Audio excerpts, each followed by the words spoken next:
ஓம் சாந்தி. இன்று அறிவோமா ஆன்மீகம் பகுதியில் நாம் மாறினால் பிறர் மாறுவார்கள் என்கிற தலைப்பின் முதல் பாகத்தை பார்க்கலாம். நாம் பலவிதமான உறவுகள் நிறைந்த வாழ்க்கையை வாழ்ந்து கொண்டு இருக்கிறோம்.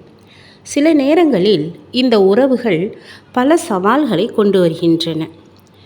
நாம் பிறரிடம் எதிர்பார்ப்பது அவரிடமிருந்து கிடைக்காத போது அந்த உறவுகள் நம்முடைய மனோபலத்திற்கு சோதனையாக ஆகிவிடுகின்றன.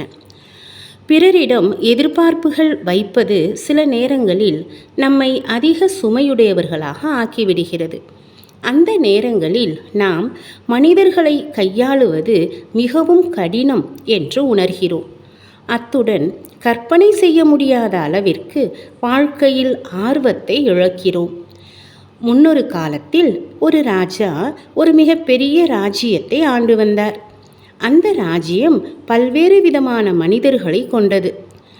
அவர்கள் தங்களது நடிப்பின் பாகத்தில் மட்டுமல்லாது சமஸ்காரங்கள் மேலும் ஆளுமைத்தன்மைகளிலும் வேறுபட்டவர்களாக இருந்தார்கள். மக்கள் என்னிடம் பல்வேறு எதிர்பார்ப்புகளை வைக்கிறார்கள். அவர்களை என்னால் திருப்திப்படுத்த முடியாமல் போகலாம் என்று அந்த ராஜா கவலைப்பட்டார். அதே நேரத்தில் ராஜ்யத்தின் மக்களிடமிருந்து அவர் மீதான எதிர்பார்ப்புகள் அளவிட முடியாததாக இருந்தது. சமயங்களில் அவர்களின் கவலைகள் மற்றும் கோரிக்கைகளை கையாளும் போது அமைதி மற்றும் மனதின் ஸ்திரத்தன்மையை அனுபவம் செய்வது அவருக்கு கடினமாக இருந்தது.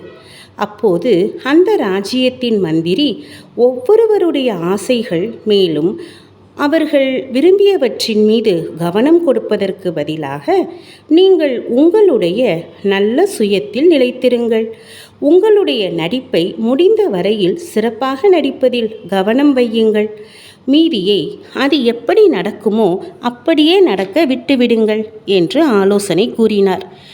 பல நேரங்களில் பிறரை மாற்றுவதற்கான முயற்சி எடுப்பதை விட தன்னைத்தான் மாற்றிக்கொள்ளும் போது நல்ல விளைவுகளை அது ஏற்படுத்தும்.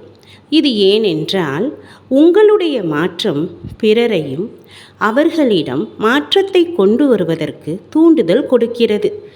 நினைவில் வைத்து கொள்ளுங்கள், ஒவ்வொருவரும் நாம் விரும்புவதைப் போல செயல்படவோ நடந்து கொள்ளவோ மாட்டார்கள். மேலும் சில நேரங்களில் இதை ஏற்றுக்கொள்வது கடினமாகத்தான் இருக்கும்.